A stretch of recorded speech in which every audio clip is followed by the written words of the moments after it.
Hello, everyone. A big warm welcome to all of you on this episode of the expert series of the Special Needs Children podcast.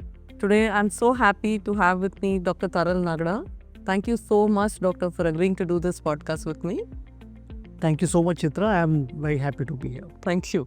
To introduce you properly and formally to all of our listeners, we have Dr. Taral Nagda, who is one of the country's top pediatric orthopedic surgeons and currently is the director of Jupiter Cerebral Palsy Clinic with a special interest in the management of cerebral palsy, hip preservation in children, and deformity correction. Dr. Taral Nagda practices as a pediatric orthopedic surgeon at SRCC Children's Hospital in Mumbai and Jupiter Hospital in Thane. He is associated with ADAPT, formerly known as the Spastic Society of India, also with Impact India and Muskan Charitable Trust. In the last 30 years, his dedication to his profession and zeal to serve people completely, over so many years has won him many accolades and lots of respect across society. Coming straight to your specialty, doctor, cerebral palsy क्या है, doctor? So, cerebral palsy is made up of two words. One is cerebral, which means something to do with brain. And palsy is a condition where your hands or legs cannot move well. It's a movement problem. तो ये जो word है cerebral palsy, दो शब्द का बना है. Cerebral का मतलब है मस्तिष्क और पाल्सी का मतलब है लकवा. So it is a group of many conditions. It's not one condition. Like fever can be because of malaria, typhoid, COVID, many other causes. Cerebral palsy or difficulty in moving your hand or leg because of a problem to a growing brain can be because of multiple problems. So it's not one condition but a collection of conditions. What is specific to cerebral palsy is that it happens in children. And it happens because of injury to the brain, which is a growing brain in growing ages. And third part, which is specific about cerebral palsy, is that this is a disorder which causes difficulty in movements of hands or legs or trunk or talking muscles. So wherever there are muscles, they are not able to work because of this condition. So this is what is cerebral palsy. Doctor cerebral palsy किस वजह से होती है? सो cerebral palsy होने की कई वजह हो सकती हैं. जिस कंडीशन पे ब्रेन के अंदर जो एक मोटर कॉर्टेक्स रहता है, जहाँ से जो पूरी हलन चलन की क्रिया का कंट्रोल होता है, उसको इंजरी हो गया तो उस बच्चे को सेरिब्रल पॉल्सी हो सकती है. एक बहुत कॉमन कारण है बच्चे का प्रीमैच्योर होना. और जब एक प्रीमैच्योर बच्चे को डिलीवरी होती है तो ब्रेन का जो मोटर कॉर्टेक्स होता है उसको ऑक्सीजन कम मिलता है, जिसको बोलते हैं हाइपोक्सिया. और कई सेकंड के लिए यदि ये ऑक्सीजन कम पहुंचता है तो उसकी वजह से ये मोटर कॉर्टेक्स के अंदर जो न्यूरॉन्स होते हैं वो अपना काम सही से नहीं कर पाते. And when neurons can not work, naturally जो चीज़ वो लोग कंट्रोल करते हैं, यानी हाथों की मूवमेंट या पाँव की मूवमेंट, वो सही से नहीं हो पाती. और इसकी वजह से इस बच्चे को सेरिब्रल पॉल्सी हो सकता है. कई बार ऐसा भी होता है कि डिलीवरी डिफ़िकल्ट होती है, बच्चा ठीक से डिलीवर नहीं हो पाता, या तो वैक्यूम का सहारा लेना पड़ता है, कई बार फोर्सेप्स लगानी पड़ती है. ऐसे बच्चों में भी सेरिब्रल पॉल्सी हो सकती है. कई बार यदि जो मदर है उसमें माल न्यूट्रिशन है, मदर को हाइपरटेंशन हो गया, मल्टीपल प्रेगनेंसीज है, ट्विन डिलीवरीज है, उससे भी हो सकता है सेरिब्रल पॉल्सी. ये पाया गया है कि बहुत कम उम्र में कोई मदर बन जाए या तो बड़ी उम्र में मदर हो जाए तो ऐसे कंडीशंस में सेरिब्रल पॉल्सी हो सकता है. आजकल हम लोग देखते हैं कि कई बार there is no reason, everything is good, hospital delivery है, मदर भी तंदुरुस्त है, फिर भी बच्चे को सेरिब्रल पॉल्सी हो सकता है. और इन कंडीशंस में there is a genetic problem. So आजकल चूँकि हम लोग जेनेटिक टेस्ट कर सकते हैं, हम लोग पाते हैं कि ऑलमोस्ट 25 to 30% जो सेरिब्रल पॉल्सी के केसेस हैं, they are because of a genetic problem जिसमें सेरिब्रल पॉल्सी होता है. डॉक्टर cerebral palsy से बच्चे के जीवन पर परिणाम क्या होता है? देखिए, हम लोगों ने सुना है कि जीवन चलने का नाम. सो जीवन जीना है तो मूवमेंट तो ज़रूरत है। जैसे मैं हाथ हिला रहा हूँ, मैं चलता हूँ तो पैर हिलते हैं। जब मैं बोल रहा हूँ तो मेरी ज़बान हिलती है। Movement is necessary. और ये मूवमेंट कहाँ से कंट्रोल होता है? मूवमेंट हमारे ब्रेन से कंट्रोल होता है। ब्रेन में एक सेंटर होता है जो मूवमेंट कंट्रोल करता है। जैसे अपने गवर्नमेंट में कई मिनिस्ट्रियाँ होती हैं, ब्रेन में एक सेंटर होता है जो मूवमेंट कंट्रोल करता है। सेरिब्रल पॉल्सी में इसी सेंटर का जो काम है वो अफेक्ट होता है। अभी ये मूवमेंट का सेंटर सही से काम नहीं करेगा तो उसका बच्चे पे क्या परिणाम होगा? पहला परिणाम तो ये है कि बच्चे के जो माइलस्टोन है, जैसे बच्चा ग्रो होता है, वो सही नहीं हो पाएंगे। हम लोग जानते हैं कि 3 महीने की उम्र में child should hold the head, sir पकड़ना चाहिए। 6 मंथ की उम्र में बच्चा बैठता है। 1 साल की उम्र में बच्चे खड़े हो जाते हैं और 2 साल की उम्र में बात करना शुरू करते हैं। जैसे हम लोग बोलते हैं कि 1 to walk and 2 to talk. तो ये नॉर्मल बच्चे का ग्रोथ का माइलस्टोन्स है। लेकिन सेरिब्रल पॉल्सी के बच्चे में ये माइलस्टोन डिले हो जाते हैं। बच्चा 9 महीने का हो गया, 1 साल का हो गया, अभी तक बैठ नहीं रहा है। बच्चा 1.5 साल का हो गया, अभी खड़ा नहीं हो पा रहा है। बच्चे को 2 साल पे बोलना चाहिए, अभी बच्चा 3 साल का हो गया, अभी भी उसके मुंह से शब्द नहीं निकल रहे हैं। तो ये हुआ डेवलपमेंटल डिले। दूसरी जो चीज़ हम लोग ये जान पाते हैं कि बच्चों के स्नायु में अकड़न आ जाती है, जिसको बोलते हैं स्पास्टिसिटी। और ये स्पास्टिसिटी क्यों होती है? जो सेरिब्रल कॉर्टेक्स है उसका काम है स्पाइनल कॉर्ड को कंट्रोल करना। स्पाइनल कॉर्ड के अंदर जैसे हम समझे कि उसके जो न्यूरॉन्स होते हैं उसके अंदर हाई वोल्टेज पैटर्न होता है, बहुत गर्मी रहती है। और सेरिब्रल पॉल्सी के अंदर ये गर्मी जो है कंट्रोल नहीं हो पाती। नॉर्मल जो बच्चे होते हैं उसमें ब्रेन से जो करंट होते हैं वो स्पाइनल कॉर्ड को ठंडा करने का काम करते हैं। जैसे एसी के अंदर ठंड की जाती है, वैसे स्पाइनल कॉर्ड को ठंडा करता है। लेकिन सेरिब्रल कॉर्टेक्स सही काम नहीं करेगा तो स्पाइनल कॉर्ड में गर्मी बढ़ जाएगी। और ये जो करंट जब मसल्स को मिलेंगे तो मसल्स भी टाइट हो जाते हैं, जिसको बोलते हैं स्पास्टिक। इसलिए आप पाएंगे कि सेरिब्रल पॉल्सी के जो बच्चे हैं उसमें हाथों में अकड़न हो जाती है, पैरों में अकड़न हो जाती है। और इस स्थिति में दूसरा प्रॉब्लम ये भी होता है कि जैसे बच्चे बड़े होते हैं तो हड्डियां बढ़ती रहती हैं, उनकी हाइट बढ़ती रहती है, लेकिन जो स्नायु स्पास्टिसिटी से ग्रस्त है वो स्नायु जो है अपनी लेंथ उसी प्रमाण में बढ़ा नहीं पाते। जैसे हम लोग समझते हैं कि जैसे आपका एक्सपेंस बढ़ता है इनकम भी बढ़ना चाहिए तो ही सेविंग हो पाएगा। लेकिन सेरिब्रल पॉल्सी के बच्चों में बोन की लेंथ बढ़ रही है लेकिन मसल उस प्रपोर्शन में नहीं बढ़ रहा है, तो फिर कॉन्ट्रैक्चर हो जाते हैं। तो ये जो पेशेंट है उसके अंदर मसल कॉन्ट्रैक्चर्स की वजह से जॉइंट डिफॉर्मिटीज भी हो जाती है। सो शुरुआत हुई थी ब्रेन अफेक्शन से, उसके बाद स्पास्टिसिटी हो गई, बच्चे सही तरह बैठ नहीं पाए, खड़े नहीं हो पाए। उसके बाद मसल कॉन्ट्रैक्चर हो गए और उसके बाद डिफॉर्मिटी हो गई। तो इन बच्चों का जीवन जो है टाइम बाय टाइम ये सारी क्षमताएं जो बाकी बच्चों से जो उसी उम्र के होते हैं उससे कम हो जाती हैं। Again cerebral palsy is a spectrum. There are children with cerebral palsy who have difficulty in standing and walking. There are children with cerebral palsy वो चल सकते हैं लेकिन बैठ नहीं पाते। There are children with cerebral palsy who are just on the bed और बिल्कुल खा भी नहीं सकते, बात भी नहीं कर सकते, हाथ से कोई चीज़ उठा भी नहीं सकते। So it's a big spectrum. लेकिन ये सारी चीज़ें सेरिब्रल पॉल्सी के अंदर होती है। ये भी जानना ज़रूरी है कि cerebral palsy is not just movement problem. जो कई बार प्रॉब्लम्स आते हैं तो एक टीम के अंदर आते हैं। वैसे सेरिब्रल पॉल्सी के कई बच्चे जो होते हैं उनमें लर्निंग डिसेबिलिटीज़ भी हो सकता है। कई बच्चे होते हैं उनको स्पीच का भी प्रॉब्लम होता है। कई बच्चों में विजन का भी प्रॉब्लम हो सकता है। कई जो बच्चे हैं उसके अंदर रेस्पिरेटरी प्रॉब्लम्स होते हैं, यूरिनेशन का प्रॉब्लम होता है। ये जानना लेकिन ज़रूरी है चित्रा कि सेरिब्रल पॉल्सी और मेंटल रिटार्डेशन इसमें फ़र्क है। There are children with cerebral palsy who are very intelligent. We have children with cerebral palsy who have become doctors, who have become engineers, who have become chartered accountants, who have done startups, and they are leading a very, very good life. There are children with cerebral palsy who can cook good food. There are children with cerebral palsy who interact very well. They are very good at Paralympic sports. So it is not end of the world. Cerebral palsy is a condition. ये कोई बीमारी नहीं है. It is a condition.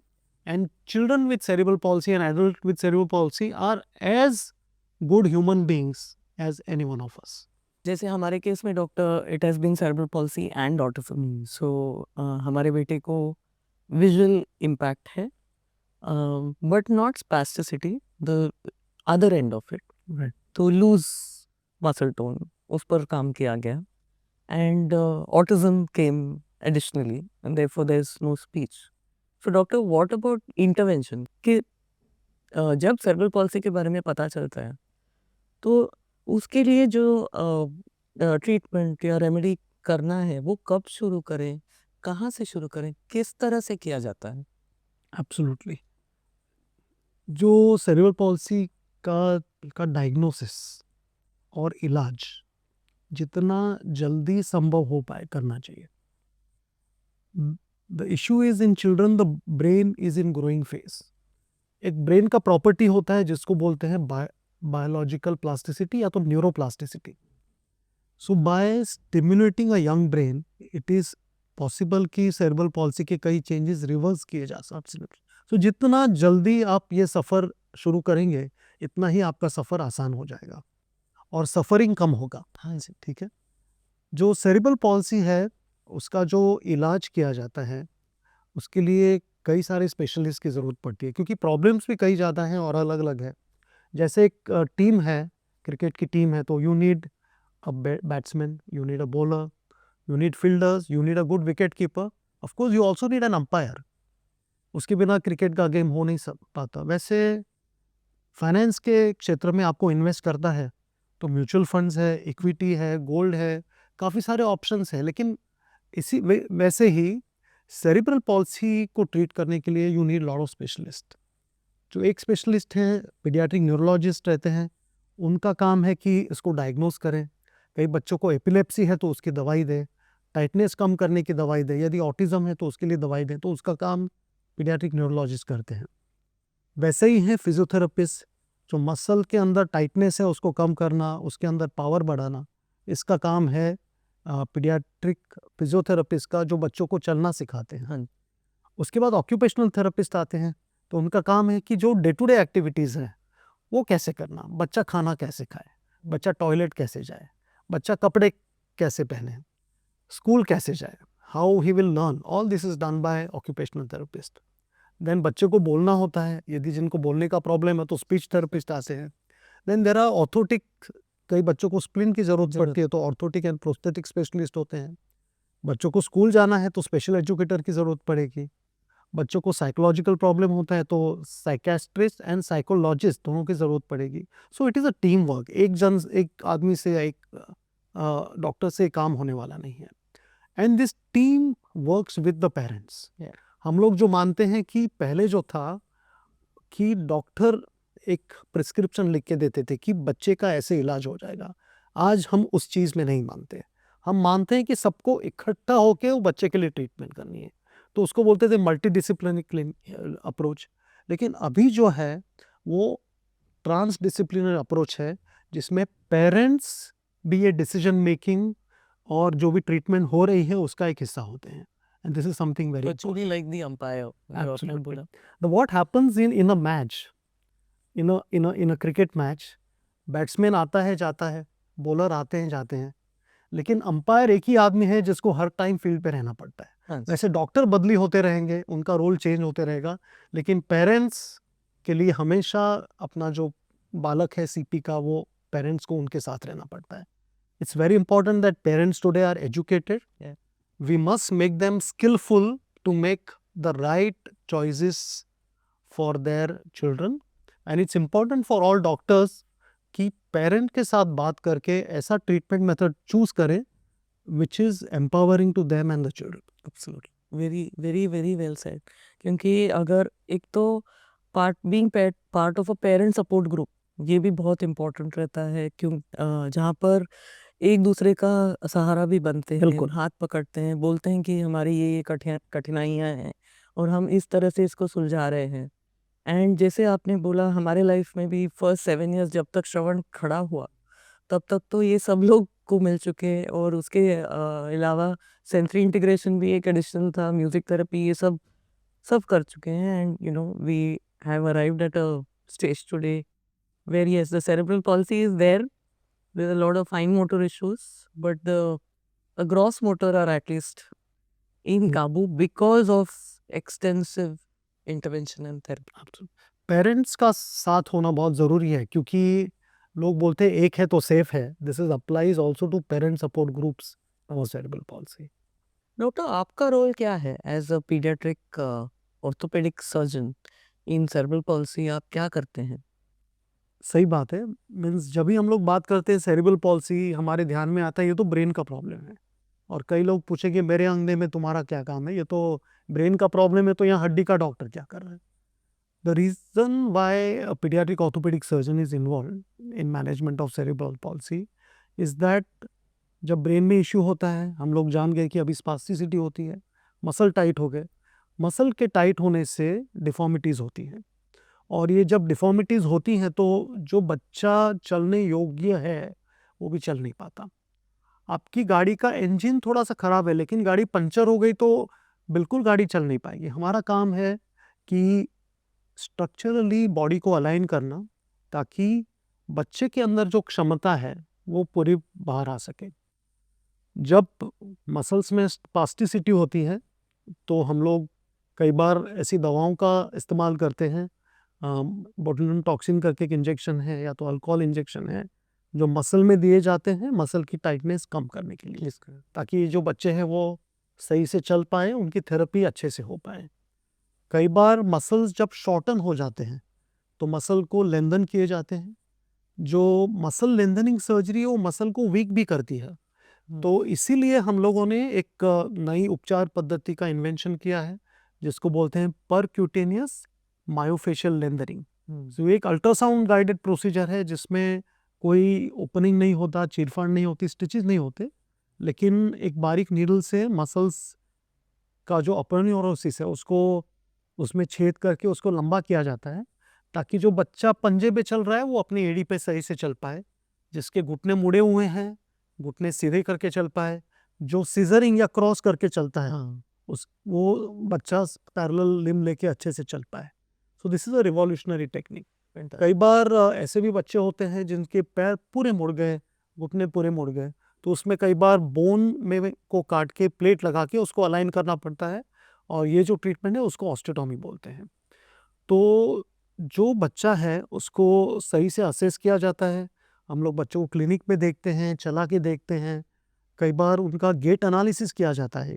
Gait analysis के अंदर बच्चा चलता है तभी 8 कैमरास, जैसे हम लोग देख रहे हैं स्टूडियो में 3-3 कैमरे लगे हुए हैं जो अब हमारा छाया चित्रण कर रहे हैं, वैसे 8 कैमरे से बच्चे के चलने का रिकॉर्डिंग होता है, और उसके द्वारा हम लोग डिसाइड करते हैं कि ये सारी ट्रीटमेंट है, उसमें से क्या बच्चे के लिए अच्छा रहेगा.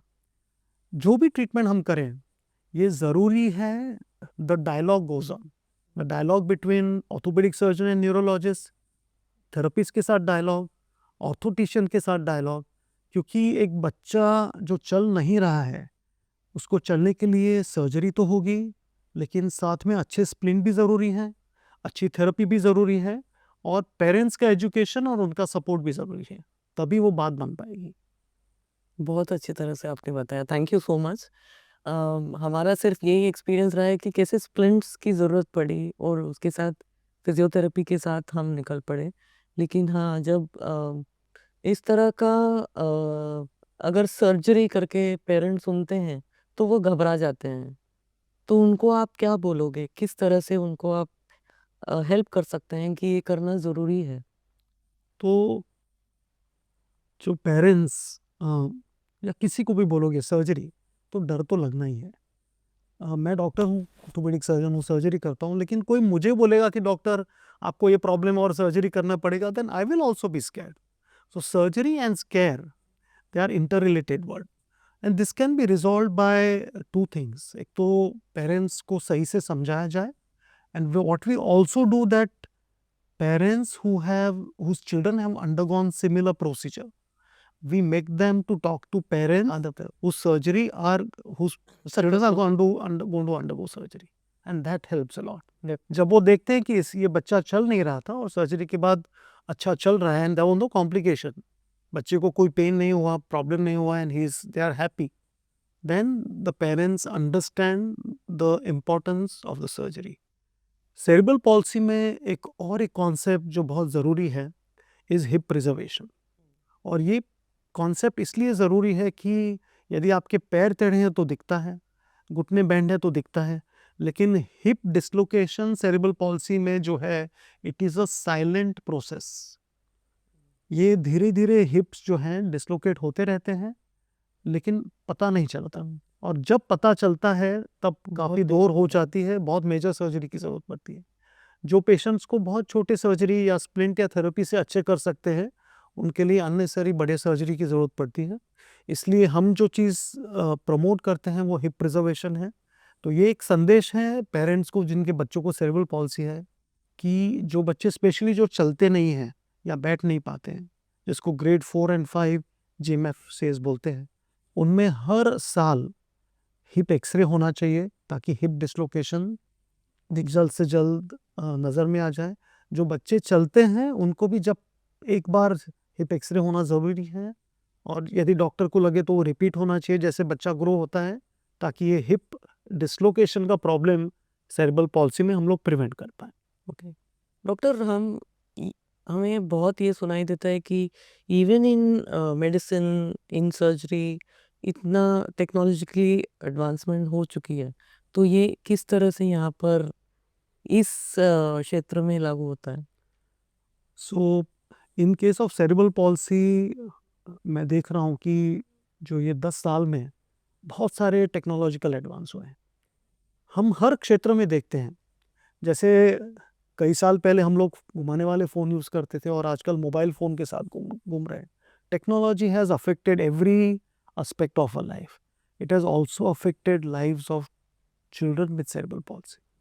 जिनको एपिलेप्सी है सेरेब्रल पॉल्सी के साथ, there are epilepsy controlling surgeries for children where medicines don't help. हमारे पास गेट एनालिसिस होता है, एमआरआई होता है, जिससे diagnosis, specific diagnosis of cerebral palsy और कौन सी जगह पे ऑक्सीजन कम पहुंचा है ये हम लोग फाइंड कर सकते हैं। आजकल जेनेटिक टेस्ट भी होते हैं ताकि जिन बच्चों में जेनेटिक प्रॉब्लम्स है उसको हम लोग डायग्नोस कर पाएँ। ट्रीटमेंट जो है उसमें कई मेडिसिन्स हैं अभी, जिससे स्पास्टिसिटी कम हो जाए। जिन बच्चों को सेंसरी प्रॉब्लम्स हैं उनके लिए भी मेडिसिन्स हैं। थेरेपी में काफ़ी सारे चेंजेस हुए हैं।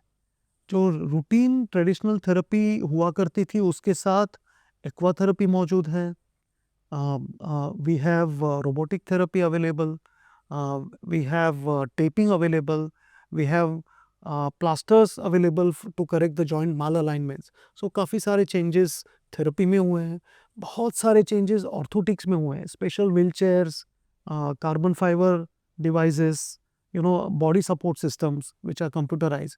सो ये जो सारे चेंजेस हैं उसका लक्ष्य एक ही है कि जो बालक या व्यक्ति सेरेब्रल पॉल्सी से ग्रस्त है उसका जीवन आसान बनाया जाए, and we allow that person to reach his maximum potential. हर बच्चे में एक क्षमता है, सेरेब्रल पॉल्सी के बच्चे में भी एक क्षमता रहती है, लेकिन काफ़ी सारी वजह से वो क्षमता अचीव नहीं कर पाता। तो हम लोग ये कोशिश करते हैं कि ये इन सारे प्रयत्नों से सीपी के जो बच्चे हैं वो अपनी क्षमता अचीव कर पाए। मैं ये भी कहना चाहूँगा कि टेक्नोलॉजी के नाम पे कई बार दुरुपयोग भी होता है। जैसे स्टेम सेल ट्रीटमेंट है, it is still experimental and we really don't know how much successful it is. But कई लोग स्टेम सेल के नाम पे पेरेंट्स के साथ एक जो ट्रीटमेंट प्रूवन नहीं है, देखते हैं कि रॉन्गली वो स्टेम सेल किए जाते हैं और कई बार इन बच्चों पे कोई प्रभाव नहीं पड़ता। So parents should evaluate any new technology. कि जो नया है वो अच्छा है वैसा नहीं है, जो नया है उसकी परख होनी चाहिए और वो सही है तो ही बच्चों पे यूज़ होना चाहिए। बहुत बहुत सही बोला आपने। Thank you for mentioning about stem cell also. And यही मोस्ट इम्पॉर्टेंट आपने जो बोला कि जल्दी से जल्दी एक बार डायग्नोसिस हो गया तो फिर then how the parents need to learn that हाँ ये चैलेंज आ गया है लाइफ में, लेकिन इसके लिए जो डॉक्टर्स और पूरी जो टीम है, जैसे आपने बहुत अच्छे से विस्तारित किया कि फिजियोथेरेपिस्ट है, प्लस आपके न्यूरोलॉजिस्ट है, आपके पीडियाट्रिशियन है, आपका खुद का फैमिली डॉक्टर है, स्पीच थेरेपिस्ट है। ये सब जो है ऐसा लगता है कि बहुत ज़्यादा लोग सडनली लाइफ में आ गए हैं, बट खुद को एजुकेट करना, खुद पढ़ना, खुद को गूगल नहीं, लेकिन एक्चुअल हमारे बहुत सारे ऐसे फैबुलस ऑथर्स हैं जिन्होंने इतनी अच्छी तरह से ट्रीटमेंट के बारे में समझाया है। उन ये बुक्स पढ़ के इन सब के साथ जुड़ के जो आज एक पेरेंट ने करना है, काम करना है अपने बच्चों के साथ, not only at the therapy centre, घर पे आकर भी एक प्रोटोकॉल करना पड़ता है खुद को। बाकी जो पेरेंट्स, बाकी जो फैमिली मेम्बर्स हैं उनको भी कंटिन्यू करना पड़ता है, और ये एक लाइफ लॉन्ग प्रोसेस है, राइट? जैसे बच्चा एज होते जाता है, different different kind of replacement behaviours करके नहीं, बॉडीली ऑल्सो जो चेंजेस हैं वो भी आते रहते हैं ना डॉक्टर। तो क्या आप एडवाइस करेंगे एक पेरेंट को कि आपको वो कंटिन्यूड रखना चाहिए? क्योंकि कई लोग ऐसे, उनको लगता है कि अभी 10 साल के लिए तो हमने किया, अभी उससे कुछ जमता नहीं है, उसको घर पे रहने दो, और एक एक लाइफ को ऐसे ही छोड़ देना चाहिए क्या? So these are real life questions. कि एक जो पेरेंट है जिसके who has a child who has challenges, special children जो बोलते हैं, lot of part of that life gets centered around the child. और ये संभव है और एक्सपेक्टेड भी है कि आप जब दौड़ते हो तो कितना दौड़ोगे, थकान तो महसूस होती है। और इसीलिए हम लोग बोलते हैं it is important to take breaks, it is important to take vacations, it is important to take breaks. और जब आप मैनेज करते हैं एक बच्चे को जिसको चैलेंजेस है या सेरिब्रल पॉल्सी है या ऑटिज्म है, it is important to realize you also have to live life. You have to watch movies, you have to read books. Just because your child is a special child, the smile on your face should not be lost. And this is something which keeps you going for a longer time. And acceptance of the condition is very important. Right. Denial does not help you. Acceptance helps you. It is also important to change things with time. जब बच्चा छोटा होता है तो therapy important है, लेकिन जब बच्चा थोड़ा बड़ा होता है तो एजुकेशन इज ऑल्सो इम्पॉर्टेंट। और उससे ऊपर बच्चा जाएगा तो teaching him activities of daily living, social skills, maybe vocational skill also become important. So जो पूरा गोल है लाइफ का, it is a ever changing goal, it doesn't remain same. Parents also have to realize that a child with cerebral palsy will grow into an adolescent with cerebral palsy and will grow into an adult with cerebral palsy. And when that child becomes an adult with cerebral palsy, the parents who are young parents will become old people with a child with cerebral palsy. It's very important that parents take care of their own health. They take care of their diet, their sleep, their stress, so that they can manage their child with cerebral palsy in a better way. If they will get health problems when they become 50, 60 and 70, who will look after the child? It's also very important that I have seen many people, many parents with cerebral palsy say that कि ये बच्चे को problem हुआ, हम लोग दूसरा बच्चा नहीं करेंगे। But I feel that it's very important for them to create a sibling for a child with cerebral palsy, that so that sibling will take care of the child when those parents are no longer there to take care of the child. So these are all social issues. And I'm sure that, that when there are issues, there are also solutions. I mean, the biggest thing is that luckily we have so many people to rally around us. और जितना हम help मांगते हैं उतना मिलता भी है, right. And that is the way to go ahead. तो एक स्पेशल चाइल्ड जो है उसको बड़ा करना, उसको पालना पोसना, इट्स अ चैलेंजिंग टास्क। और पेरेंट्स जो है उसके लिए ऑलमोस्ट ये फुल टाइम जॉब बन जाता है।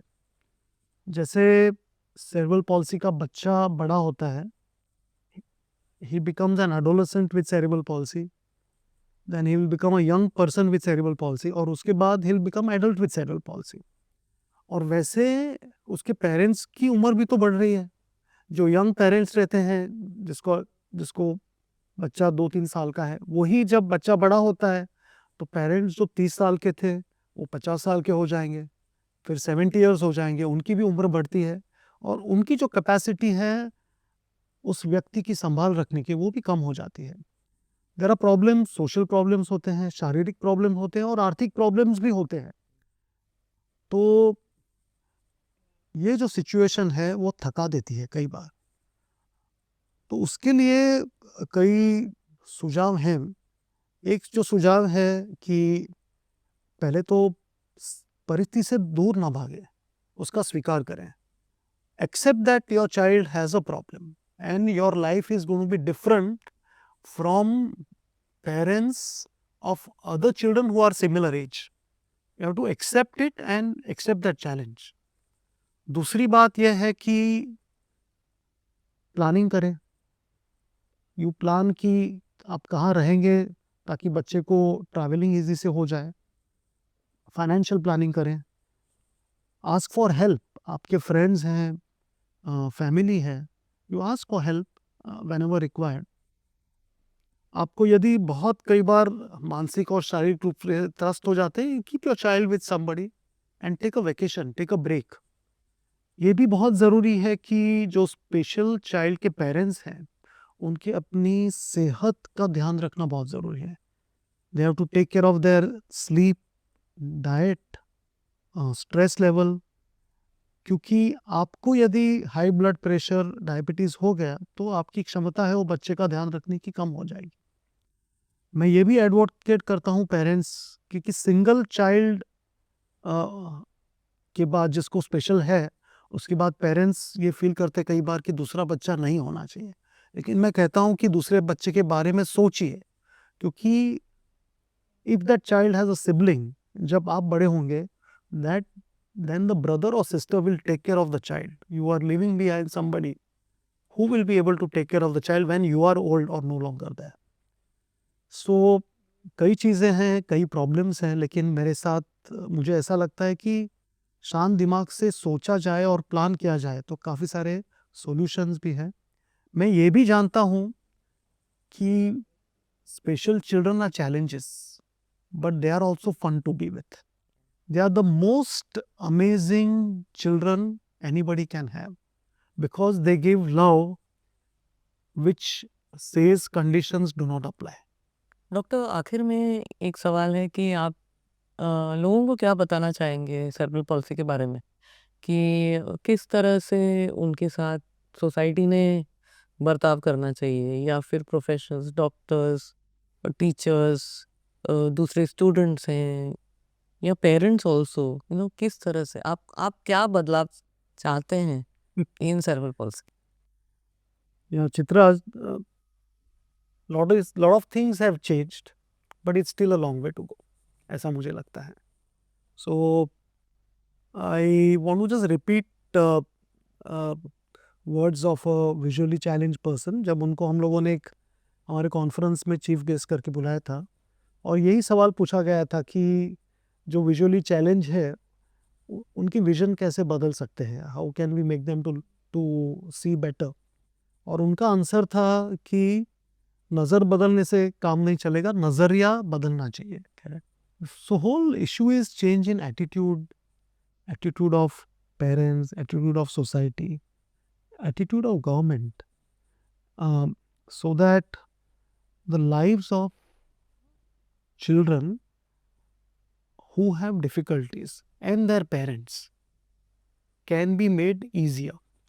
You cannot take cerebral palsy away from the world, but definitely we can improve the lives of children with cerebral palsy and their parents, making them easier, more dignified, bring smiles on their face.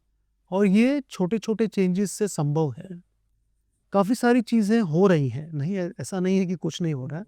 For example government का एक programme है राष्ट्रीय बाल स्वास्थ्य कार्यक्रम, जिसके अंदर ये जो हेल्थ वर्कर्स होते हैं, they go door to door in every village and they can find out कि किस बच्चे को सेरेब्रल पॉल्सी या तो कोई बर्थ डिफेक्ट या तो कोई फिजिकल चैलेंजेस है, और उनका काम है कि वो लिस्ट करके उनको सही डॉक्टर तक पहुंचाना। तो ये प्रोग्राम हो रहा है। हम लोग कई जगह कैंप करते हैं, हम लोग नासिक में हर 2 महीने कैंप करते हैं, और ये आरबीएस के टीम इन पेशेंट्स को और उनके पेरेंट्स को हमारे तक पहुंचाती है। We just announce the team date of a camp and they are ready with patients to bring it to doctors who can treat them.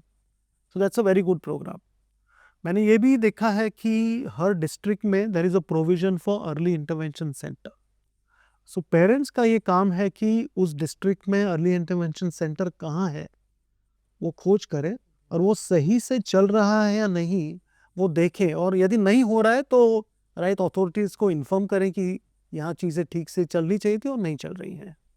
There is a very good early intervention center run by government, and I'm very proud to say that's one of the best in India, which has now happened in Bombay near Nayar Hospital.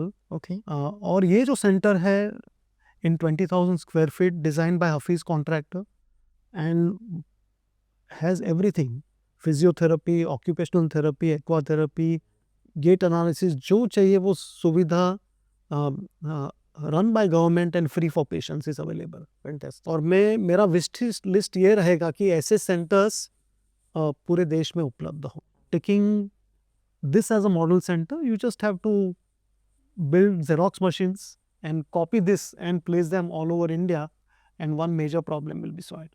मैं ये भी चाहता हूँ कि barriers जो हैं for special children वो हटाए जाएं.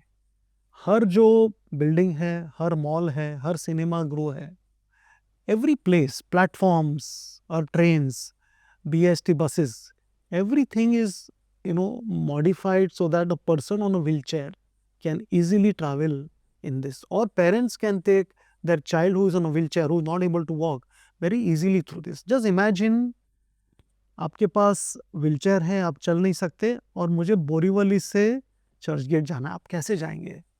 We are restricting lives of people who have disabilities by having a environment which is not barrier free. Yeah.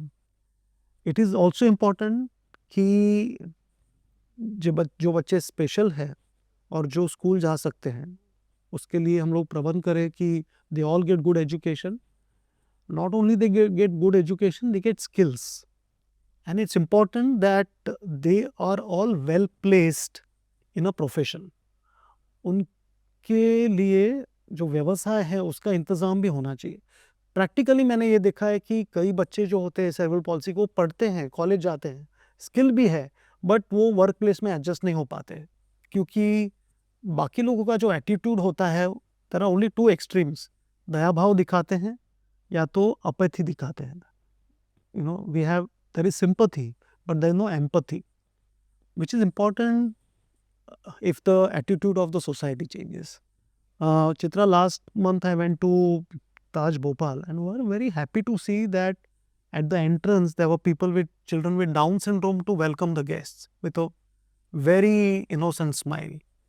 So it is possible that more employment can be generated for people with disabilities with dignity. Absolutely. Okay, and it's very important कि ये सारा जो ये movement है ये हर जगह पे जागृत रहे. We are soon having world disability day, और सिर्फ एक दिवस के रूप में मनाया ना जाए, लेकिन इससे जो फैमिलीज़ हैं जिसमें कोई भी डिसेबल्ड है उसके जीवन में यदि बदलाव आ सकता है तो बहुत ज़रूरी है. मैं गवर्नमेंट को भी we will try to represent and tell them they are doing a lot, लेकिन जो हो रहा है शायद वो पर्याप्त नहीं है, और ज़्यादा होना चाहिए, ऐसा मुझे लगता है. Thank you so much for saying all this. एक जेंटलमैन हैं जो व्हीलचेयर में हैं और उन्होंने मेरे साथ पॉडकास्ट की थी, मिस्टर अरमान अली. उन्होंने बोला था कि चित्रा, अगर मुझे एक कॉफ़ी लेना है और आप दिल्ली में रह रहे हो तो किसको वो ज़्यादा महंगा पड़ेगा, तुम्हें या मुझे? गैस करो. फिर उन्होंने बोला कि मुझे, जो व्हीलचेयर में है वो बंदा अगर उसको कॉफ़ी पीना है, आप कहीं भी जा सकते हो। आपने अगर डिसाइड किया कि किसी एक टी स्टॉल में या कॉफ़ी स्टॉल में आप जाकर ले रहे हो, तो आप आसानी से जा सकते हो। लेकिन मुझे एक मॉल में जाना पड़ेगा, मुझे वहाँ व्हीलचेयर एक्सेस अगर है, रैंप है, तो मैं जा सकता हूँ। तो आपने जो बोला वो इतना इम्पोर्टेंट है कि हम आज क्या कर रहे हैं बैरियर ब्रेकिंग के इस होल स्पेस में, क्योंकि उन्होंने ही एक और बात की थी जो मुझे बहुत हिट हुआ था कि when you think of any business, आप कोई भी बिजनेस के बारे में अगर आप निर्माण कर रहे हो, आप इस तरह से सोचो उस बिजनेस के बारे में कि एक व्यक्ति जो अपंग है, जिसको किसी भी तरह की डिसेबिलिटी है, और वो आपके जो प्रोडक्ट है या सर्विस है उसको खरीदना चाहता है, तो क्या वो एक्सेस कर सकता है? शायद वो उनको दिखाई नहीं दे, तो आपने क्या फैसिलिटी किया है? वो चल नहीं सकते हैं तो आपने क्या किया है? वो बोल नहीं सकते हैं तो आपने क्या किया है? तो आज जैसे आपने बोला, हम बहुत तेज़ी से आगे बढ़ रहे हैं इन टर्म्स ऑफ टेक्नोलॉजी और जो सर्विसेज हैं, लेकिन आज भी रूरल इंडिया में इसकी तो बहुत ही कमी है। और even in our major cities यहाँ भी we are not yet there, but thanks to people like you, in terms of at least through this podcast, we will be able to reach out to so many parents, to all the people who are associated and who don't shy away from disability. क्योंकि जहाँ पर ये आ जाता है कि एक disabled बच्चे को या अडल्ट को देखकर आप मुंह फेर लेते हो, वहीं पर आपने डिसाइड कर दिया कि वो पार्ट ऑफ सोसाइटी नहीं है। लेकिन it is only because of people like you and a lot of other people like you that we are able to go ahead in this space. So thank you so much for your time, and thanks a ton for doing this. And I hope everyone who is listening here, you'll love this and you will share this ahead. Thank you. Thank you, Chitra, for having me on this show.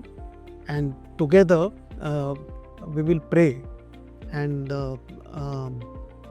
ask people to pledge that बहुत सारा चीज़ हम लोग नहीं कर सकते. Everyone does that little bit to change this world, and I am sure this world will become a better place for those who are able, those who are specially able, and those who are disabled. Thank you.